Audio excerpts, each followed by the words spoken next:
आप देख रहे हैं इंडिया न्यूज डेस्क का। मैं हूं आपके साथ बुलंदशाह जफरुल्लाह खान। दोस्तों, बजरंग मुनि और पुलकित महाराज जो दो इस वक्त के बहुत चर्चित साधु हैं, बल्कि साधु क्या कहिएगा, ये फर्जी बाड़े में आजकल बहुत चर्चों में है। ये दोनों लोगों को उत्तर प्रदेश की पुलिस ट्रेस करके मोबाइल लोकेशन कल दिन में ही दोनों को उठा लिया। जी हाँ, आपने सही सुना।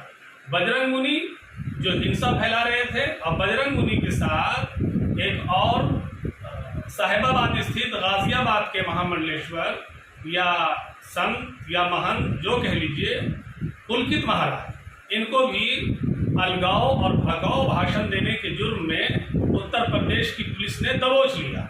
दोनों पर उत्तर प्रदेश की पुलिस की गाज गिरी। आपको बता दूं अभी ताज़ा मामला क्या है। ताज़ा मामला ये है कि बजरंग मुनि जो सीतापुर जिला में खैराबाद कस्बे के एक मठ के मठाधीश हैं, वो शिवरात्रि के शुभ अवसर पर अपने कुछ निठल्ले गुरुओं के साथ एक मस्जिद के सामने खड़े थे और कार में बैठकर माइक से वो एक बहुत ही डरावना और हिंसक भाषण नहीं दे रहे थे, बल्कि एक विशेष वर्ग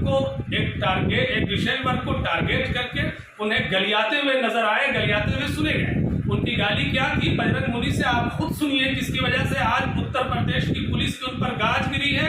और बजरंग मुनि समेत साहिबाबाद और गाजियाबाद के महामंडलेश्वर पुलकित महाराज भी पुलिस की गिरफ्त में आए हैं। दोनों पर पुलिस का शिकंजा हुआ सख्त। एक मस्जिद के सामने खड़े होकर अपने आप ये कह रहे थे कि अगर किसी मुसलमान ने किसी भी हिंदू बहन को, बहू को, माँ को, बेटी को अगर गलत आंख से देखेगा तो याद रखना, उनकी माओं को, उनकी बहनों को, उनकी बेटियों को और उनकी बहुओं को उनके घरों से निकाल कर हम बलात्कार कर देंगे और रेप कर देंगे। ये भाषा थी एक ऐसे इंसान की जो भगवा वस्त्र धारण किए बैठे हैं, भगवा चोले की आड़ में और साधु संत के लिबास में और पोशाक में। ये कितना बड़ा पाप और देश में कितना बड़ा घोर अन्याय करने की फिराक में आप ताक झांक में लगे थे, इसका अंदाजा आप बजरंग मुनि के इस लैंग्वेज से ही सुन सकते हैं या उनकी इस भाषण से सुन सकते हैं जो वो दे रहे थे।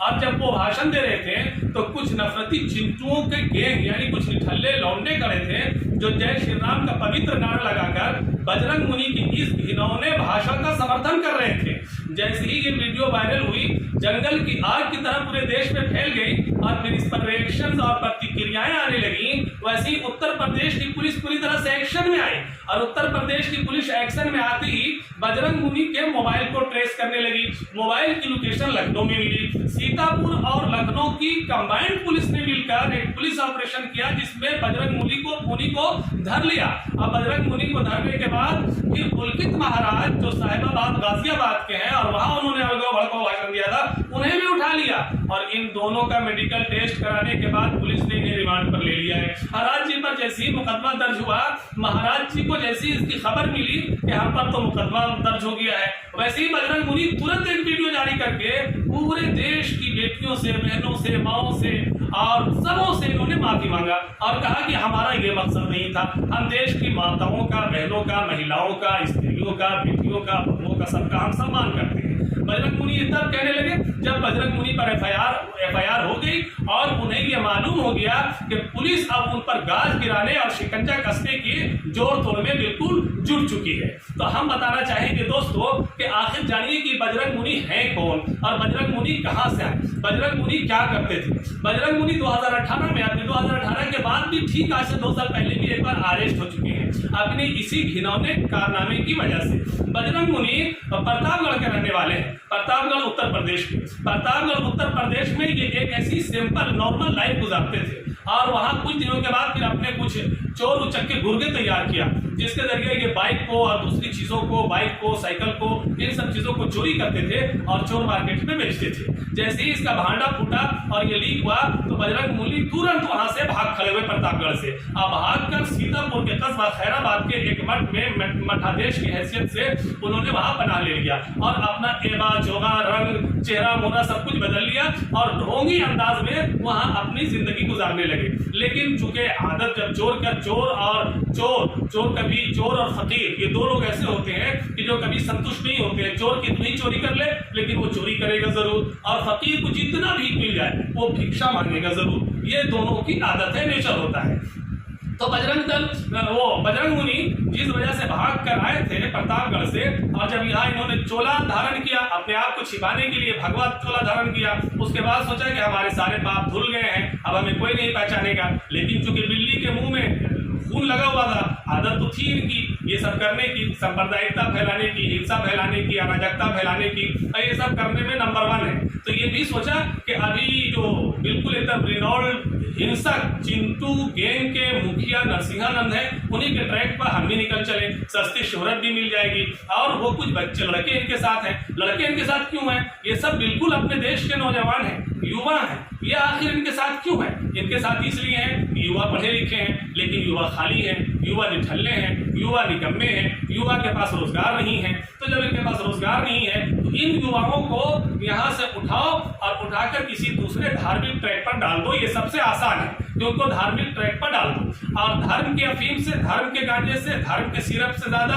कोई भी असर अंदाज चीज नहीं होती है। जिसे भी चाहिए आप धर्म के अफीम पिला दीजिए, धर्म का कैप्सूल खिला दीजिए, और फिर जो चाहिए उनसे आप करा लीजिए। और आप ऐसा क्यों करते हैं? इन नौजवानों को, इन युवाओं को आप मिस कन्विंस करके, भ्रमित करके किसी वर्ग विशेष के खिलाफ आप उन्हें क्यों उकसा के गलत ट्रैक पर डाल रहे हैं, जिससे देश की एकता, अखंडता, सुंदरता सब कुछ तहोबाला होने और आग लगाने के चक्कर में लगे पड़े हैं ये लोग कि हम किसी तरह से देश में आग लगा दें। बहुत सी राजनीति के बहुत से मुद्दे थे, बहुत से मुद्दे हैं और बहुत से मुद्दे आइंदा पैदा होते रहेंगे। लेकिन क्या जरूरत है कि देश को हिंसा में झोंक के ही हम अपनी राजनीति का उल्लू और अपनी राजनीति की रोटी सेके?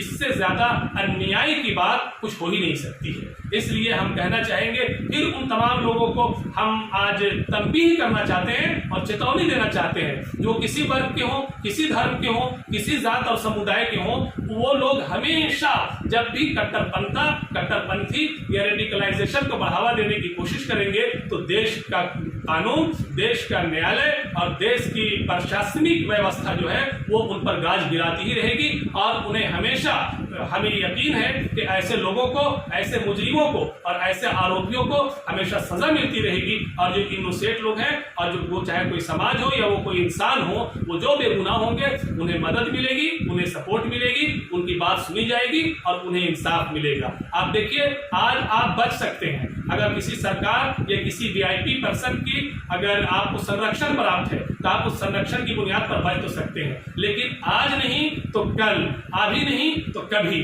अभी नहीं तो कभी, आज नहीं तो कल, किसी न किसी समय, किसी न किसी वक्त कानून का चाबुक, कानून की तलवार आप पर बरसेगी और कानून का हाथ आपके गिरबान से होते हुए आपकी गर्दन तक पहुंच ही जाएगा।